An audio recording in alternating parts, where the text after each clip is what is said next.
name is Caroline Wilson. I'm a professor in health sciences at Chapman University, and I'm also the Team-Based Learning Collaborative Membership Chair.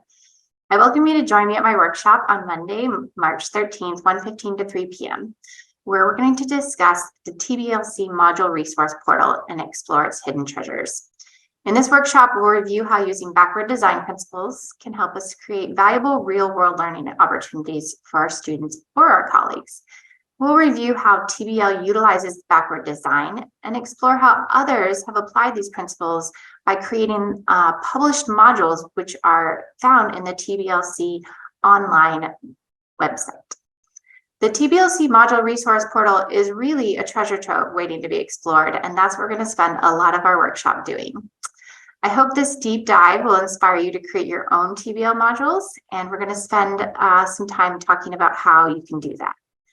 And this workshop, I think, is great for both newbies looking for more opportunities to develop their own modules, but also it's good for veteran TBLers who may want to expand their module development and possibly publish their own module. So join me in Orlando, and I hope to see you there.